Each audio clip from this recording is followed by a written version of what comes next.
Hello বন্ধুরা, math টিউটোরিয়ালে তোমাদেরকে স্বাগত জানাই।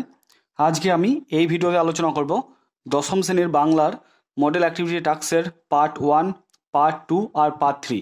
আমি এই ভিডিওতে তিনটে পার্ট একসঙ্গে আলোচনা করব। তিনটে পার্ট একসঙ্গে আলোচনা করলে তোমাদের প্রশ্নের উত্তরের জন্য আর প্লে লিস্ট খোঁজার দরকার পড়বে না, তোমরা এর মধ্যেই পেয়ে যাবে আর তোমাদের বুঝতেও সুবিধা হবে। ঠিক আছে, তো তোমরা চাইলে আমার চ্যানেলে অন্যান্য ক্লাসের মডেল অ্যাক্টিভিটি টাস্কগুলো দেখতে পারো, যার দরকার পড়বে অন্যান্য ক্লাসের। তো চলো আমরা কথা না বাড়িয়ে ডাইরেক্ট আমরা মডেল অ্যাক্টিভিটি টাস্ক পার্ট 1-এ আসছি। প্রথম প্রশ্নটা কি বলেছে দেখো, তপনের মনে হয় আজ যেন তার জীবনের সবচেয়ে দুঃখের দিন। তপনের এমন মনে হওয়ার কারণ কি? তো এটার উত্তর আমরা এবার দেখব। তো এটার জন্য তোমাদের এইখান থেকে আরম্ভ করে এতটা লিখতে হবে।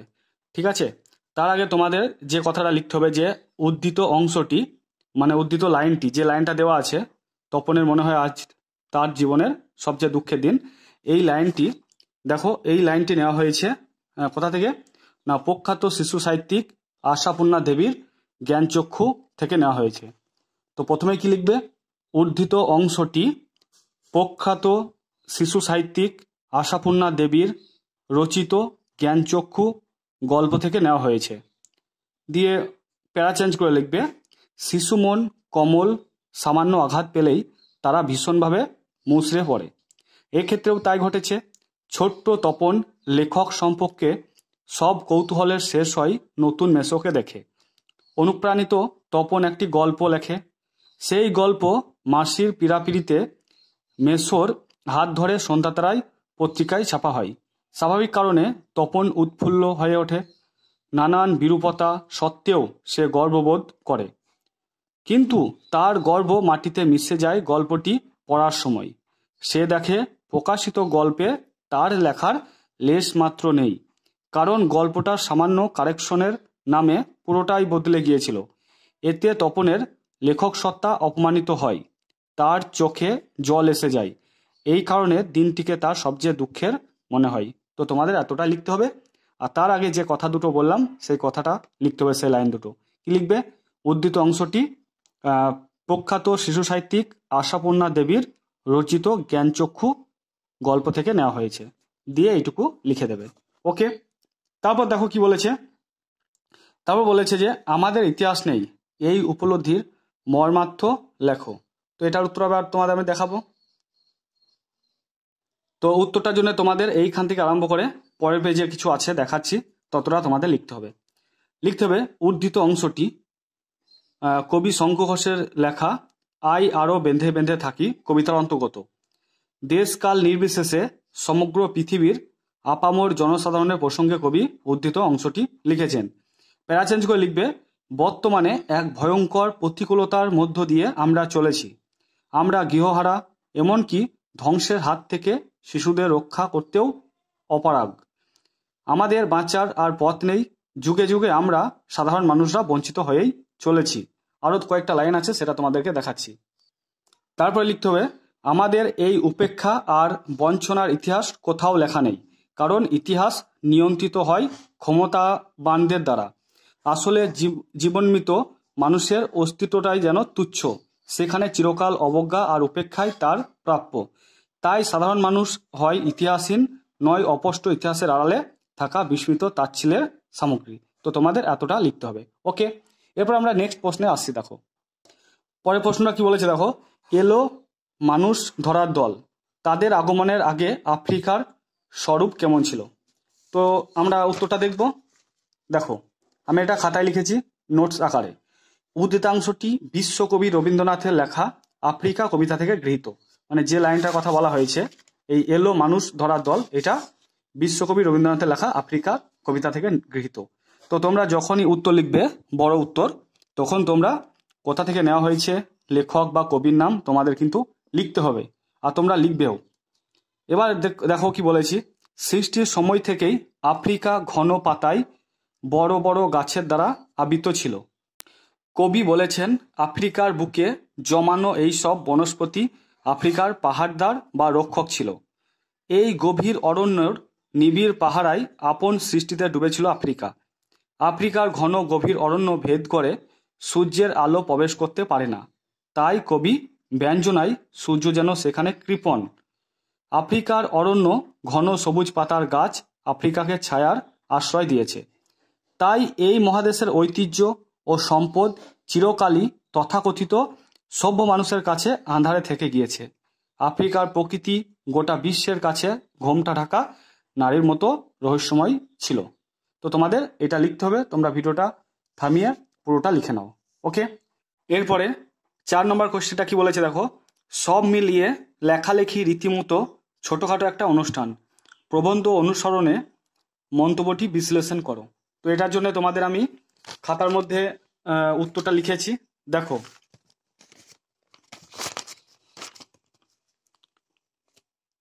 যে লাইনটা দেওয়া আছে সব মিলিয়ে লেখালেখি রীতিমতো ছোটখাটো একটা অনুষ্ঠান, এই লাইনটি দেখো কোথা থেকে নেওয়া হয়েছে না, উদ্ধৃতাংশটি শ্রীপান্তের লেখা হারিয়ে যাওয়া কালিকলম গদ্যাংশ থেকে নেওয়া হয়েছে। এক সময় কলাপাতায় বাঁশের কঞ্চি দিয়ে কলম তৈরি করে লেখা হতো। সেই কলমের কালি যাতে গড়িয়ে না পড়ে তাই তার মুখটা ছিঁড়ে দেওয়া হতো। উনুনে রান্না করা কড়াইয়ের তলার কালি লাউ পাতা দিয়ে ঘষে তুলে তা পাথরের বাটিতে রেখে জল গোলা হতো। তারপর খুন্তি পুড়িয়ে জলে ছ্যাঁকা দিয়ে ফোটানো হতো। বাঁশের কলম, মাটির দোয়াত, ঘরে তৈরি কালি আর কলা পাতাতে লেখকের প্রথম লেখালেখি। পরবর্তীকালে এই সব বাঁশের কলম বাতিল হয়ে ফাউন্টেন পেন ব্যবহারের রীতি শুরু হলো।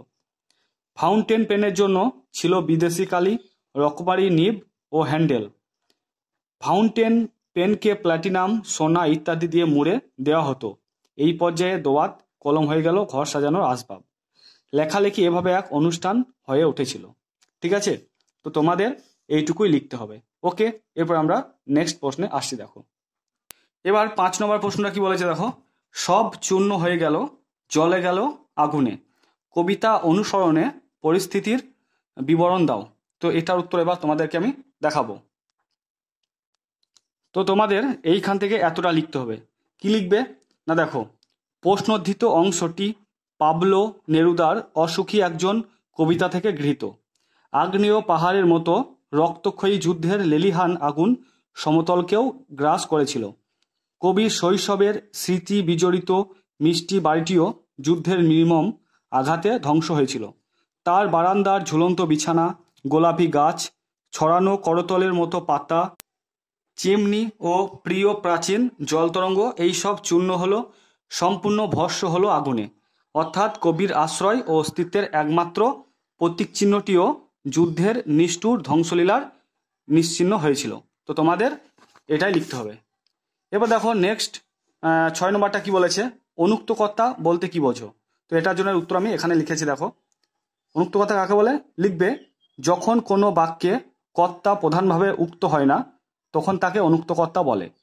সাধারণত কর্মবাচ্যে ও ভাববাচ্যে কর্তা প্রধানভাবে উক্ত হয় না। কর্মবাচ্যে ও ভাববাচ্যের বিভক্তি বা অনুসর্গযুক্ত কর্তাপদকে অনুক্তকর্তা বলে। যেমন, আমার দ্বারা এ কাজ হবে না।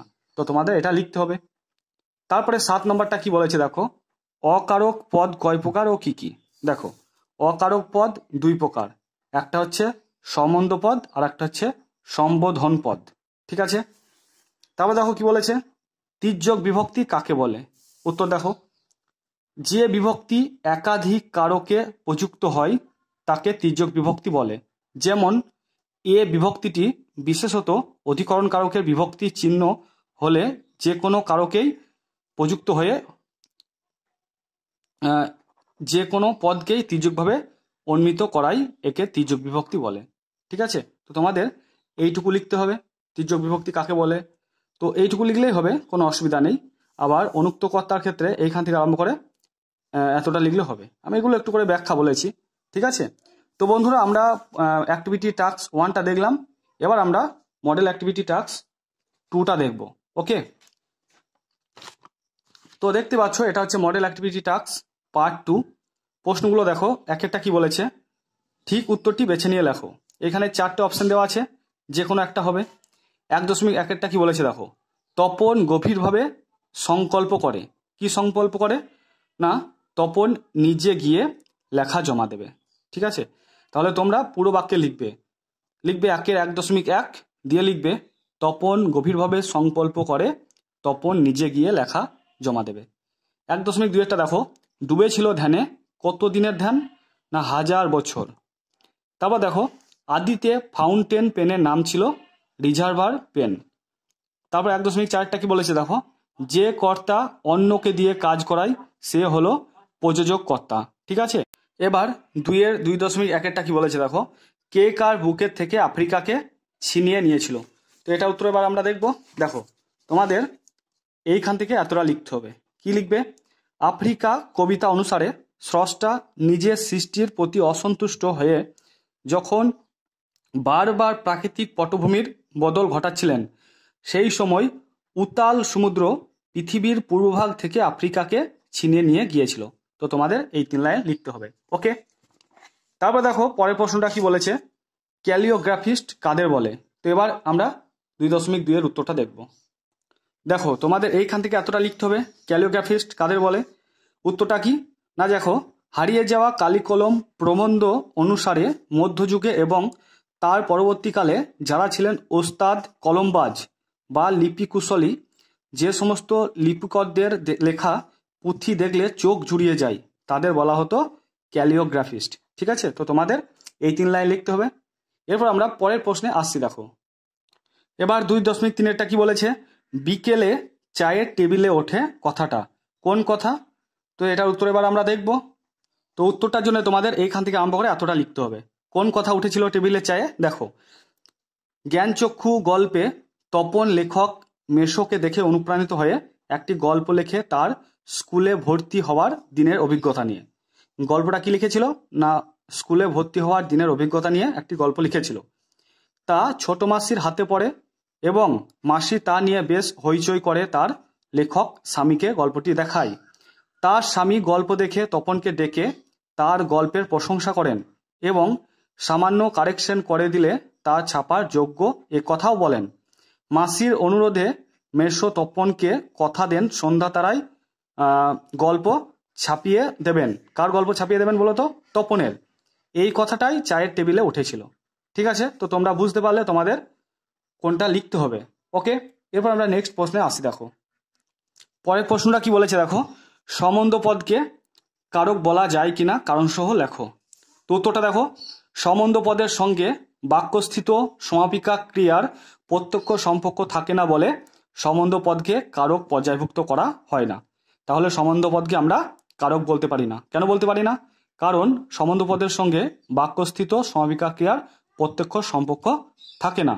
ওকে, তারপর দেখো 3.1টা কি বলেছে, পৃথিবীতে এমন অলৌকিক ঘটনাও ঘটে, তপনের এমন মনে হওয়ার কারণটি লেখো। তো এবার আমরা এটা সঠিক উত্তর দেখব। তো সঠিক উত্তরটা হচ্ছে এইখান থেকে আরম্ভ করে তোমরা এতটা লিখবে, এটাই সঠিক উত্তর। কি লিখবে? প্রখ্যাত শিশু সাহিত্যিক আশাপূর্ণা দেবীর গল্প জ্ঞানচক্ষুর কেন্দ্রীয় চরিত্র তপন। বিশাল পৃথিবীতে স্বল্প বাস্তবতাবোধ নিয়ে আর 5টা শিশুর মতোই তারও পথ চলা। লেখকদের সম্পর্কে তার ধারণা সে কথাই বলে। সেই তপন তার নতুন লেখক মেসোমশাইয়ের সান্নিধ্যে এসে তার প্রতিভাকে বিকশিত করে কাঁচা হাতে লিখে ফেলে একটা আস্ত গল্প। সেই গল্প মেসোর হাতে গেলে মেসো তপনের ও বাড়ির লোকেদের মন রাখার জন্য তার সামান্য কারেকশন করে সন্ধ্যাতারা পত্রিকায় ছাপিয়ে দেওয়ার অঙ্গীকার করেন ও সেটি নিয়ে যান। এর বেশ কিছুদিন পর সন্ধ্যাতারা পত্রিকার গল্পটি ছেপে বেরোয়। তপনের কাছে এই চমকপ্রদ ঘটনাটি অলৌকিক বলে মনে হয়েছিল। ঠিক আছে, তো তোমরা তোমাদের সঠিক উত্তর পেয়ে গেলে। এরপর আমরা নেক্সট প্রশ্নে আসছি। দেখো কি বলেছে পরের প্রশ্নটা, আমরা ভিখারি 12 মাস এই উপলব্ধির মর্মার্থ লেখো। তো এটার আমরা এবার সঠিক উত্তরটা দেখব। তো আমরা ভিখারি 12 মাস, এটার জন্য তোমাদের এখান থেকে আরম্ভ করে এতটা লিখতে হবে। কি লিখবে? উদ্ধৃতিটি শঙ্খ ঘোষের আই আরো বেঁধে বেঁধে থাকি কবিতার অংশবিশেষ। আমরা ভিখারি 12 মাস বলতে কবি মানুষের মানসিক দৈন্যের কথা বলেছেন। কবির মতে নানান প্রতিকূলতা ও যুগ যন্ত্রণার ক্ষত নিয়ে মানুষ বেঁচে আছে। সে পথহারা, তার মানসিক দৃঢ়তা শিথিল হয়ে পড়েছে। তার প্রকৃত ইতিহাসের সঠিক প্রতিফলন হয়নি জেনেও সে নিশ্চুপ ও বহির্বিশ্ব থেকে বিচ্ছিন্ন। এভাবে আপাত দুর্বল ও ভীরু সাধারণ মানুষের অবহেলিত মানসিক দৈন্যের কথা বলতে গিয়ে কবি বলেছেন যে আমরা ভিখারি 12 মাস। ওকে, এরপর আমরা নেক্সট প্রশ্নে আসছি। দেখো, আমরা কালিও তৈরি করতাম নিজেরাই। প্রবন্ধ অনুসারে কালি তৈরি পর্বের বর্ণনাটি নিজের ভাষায় লেখো। মানে কিভাবে কালি তৈরি করা হতো। তো এটা সঠিক উত্তর তোমাদের আমি দেখাচ্ছি। দেখো, তো কালি তৈরির পদ্ধতিটা তোমাদের এইখান থেকে আরম্ভ করে এতটা লিখতে হবে। তো দেখো কি বলেছে, কালি কলমের অতীত সম্পর্কে আলোচনা করতে গিয়ে লেখক শ্রীপান্ত বাঁশের কঞ্চির কলম তৈরির কথা বলেছেন। একই সঙ্গে সেই কঞ্চির কলম যে কালিতে ডুবিয়ে লেখা হতো, সেই কালি কিভাবে তৈরি করা হতো তাও বলেছেন। লেখকরা নিজেরা এই কালি তৈরি করলেও মা পিসিদের সাহায্যই নিতেন। ঠিক আছে, মা পিসিদের সাহায্যও নিতেন। প্রবন্ধে লেখক কালি তৈরির যে দুরকম পদ্ধতির কথা বলেছেন, তার মধ্যে প্রথমটি আয়োজন নির্ভর। সেই সব উপকরণ লেখকদের পক্ষে সংগ্রহ করা কঠিন ছিল। প্রাচীন এই পদ্ধতিতে তিল, ত্রিফলা, ত্রিফলা মানে হচ্ছে হরিতকি, বহেরা আর আমলকি, এই তিনটে ফলকে একসঙ্গে ত্রিফলা বলছে, লোহার পাত্রে ছাগলের দুধে ভিজিয়ে রাখতে হতো। তারপর একটি লোহার দণ্ড দিয়ে সেটি ভালো করে ঘষে নিতে হতো। এই কালি এতটাই টেকসই হতো যে লেখার পাতা ছিঁড়লেও কালি উঠত না। লেখকদের কালি তৈরির পদ্ধতিটি ছিল বেশ সহজ। বাড়িতে কাঠের উনুনে যে কড়াইয়ে রান্না হতো তার তলায় কালি জমত। সেই কালি লাউ পাতা দিয়ে ঘষে তুলে নিয়ে পাথরের বাটিতে রাখা জলে গুলে নেওয়া হতো। কেউ কেউ এর মধ্যে হরিতকি ঘষতেন ও পোড়া আতপ চাল গুঁড়িয়ে মেশাতেন। সবশেষে খুন্তিকে লাল করে পুড়িয়ে সেই জলে ডোবালে জল ফুটে উঠত। ঠান্ডা হলে ন্যাকড়ায় ছেঁকে দোয়াতে ভরে নেওয়া হতো ঘরে তৈরি এই কালি। ঠিক আছে, তো আমাদের কালি তৈরির পদ্ধতিটা জানা হয়ে গেল। তো বন্ধুরা, আমরা মডেল অ্যাক্টিভিটি টাস্ক 1 আর মডেল অ্যাক্টিভিটি টাস্ক 2টা কমপ্লিট করলাম। এরপর আমরা মডেল অ্যাক্টিভিটি টাস্ক 3তে আসবো। ঠিক আছে, তো দেখতে পাচ্ছ এখানে লেখা আছে বাংলা প্রথম ভাষা আর ইংরেজিকে বলে দ্বিতীয় ভাষা। তো দেখো পার্ট 3, এর আগে দুটো মডেল অ্যাক্টিভিটি টাস্ক দেওয়া হয়েছিল। আশা করছি তোমাদের দুটো মডেল অ্যাক্টিভিটি টাস্কের এই প্রশ্নের উত্তর তোমাদের খাতায় করা হয়ে গেছে। এটা হচ্ছে পার্ট 3। এই পার্ট 3 সঠিক উত্তরগুলো তোমাদেরকে দেখাবো, তোমরা বাড়িতে থেকে ভালোভাবে উত্তরগুলো করে নিও। দেখো বলেছে নিচের প্রশ্নগুলির উত্তর নিজের ভাষায় লেখো। প্রথমে কি বলেছে দেখো, তাতে যে আমার ঢং নষ্ট হয়ে যায় বহুরূপী গল্পের আলোকে উদ্ধৃতিটির তাৎপর্য বিশ্লেষণ করো। টোটাল 5টা প্রশ্ন দেওয়া আছে। প্রথমে আমি জানিয়ে দিই কোন লাইনগুলো কোন গদ্য বা পদ্য থেকে নেওয়া হয়েছে। প্রথমটা হচ্ছে বহুরূপী গল্প থেকে নেওয়া হয়েছে। তারপরে যে লাইনটা তোলা আছে দেখো, ঘোচাবো এ অপবাদ বধিরিপু কোলে, এটা নেওয়া হয়েছে তোমার অভিষেক কবিতা থেকে। তারপর 3 নম্বরটা দেখো, তোমাদের কাছে আমি লজ্জিত, এটা নেওয়া হয়েছে সিরাজদৌল্লা থেকে, সিরাজদৌল্লা নাট্যাংশ থেকে। 4 নম্বরটা দেখো, ওই ভাঙা গড়া খেলা জেতার কিসের তবে ডর, এটা নেওয়া হয়েছে প্রলয়োল্লাস কবিতা থেকে। 5 নম্বরটা দেখো, বাবুটির স্বাস্থ্য গেছে কিন্তু শখ 16 আনায় বজায় আছে, এটা নেওয়া হয়েছে পথের দাবি থেকে। প্রথমেই তোমাদের যে লাইনগুলো তোলা থাকবে সেগুলো জানতে হবে যে কোথা থেকে নেওয়া হয়েছে, তবেই তোমরা উত্তর সম্পর্কে সঠিক ধারণা দিতে পারবে। তার জন্য তোমাদেরকে টেক্সট বইটাকে বারে বারে রিডিং পড়তে হবে। ঠিক আছে, বারে বারে রিডিং যতবার পড়বে তোমরা সহজেই কোয়েশ্চেন দেখলে বুঝতে পারবে যে সেটা মানে লাইনটা কোথা থেকে তোলা হয়েছে। তো প্রথম প্রশ্নটার উত্তর আমি তোমাদেরকে দেখাবো।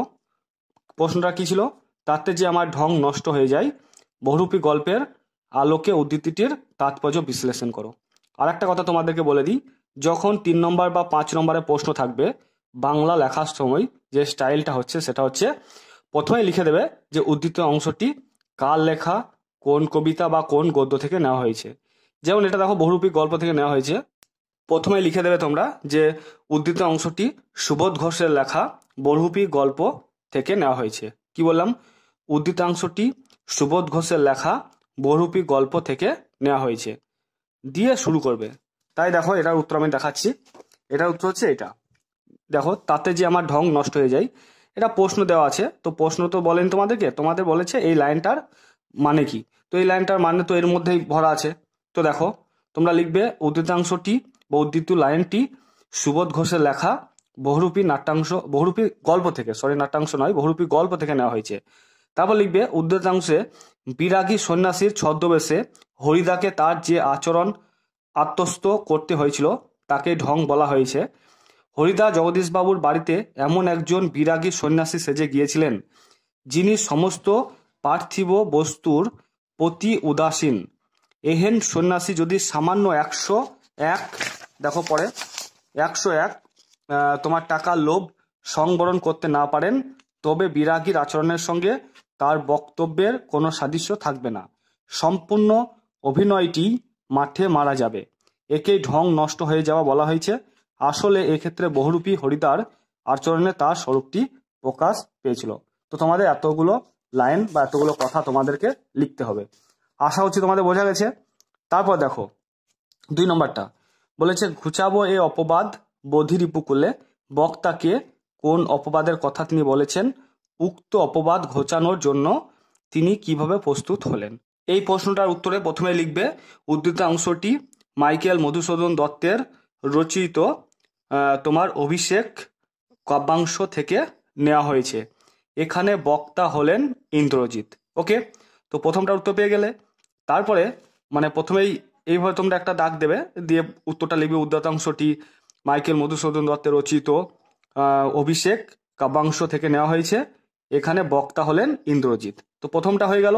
তারপরে উত্তর লেখার পর আবার এইভাবে একটা পয়েন্ট দেবে, দিয়ে লিখবে কোন অপবাদের কথা বলা হয়েছে। তখন যেটা লিখবে দেখো, তখন তোমাদেরকে লিখতে হবে এই অপবাদটি কি, এইখান থেকে এতটা লিখতে হবে।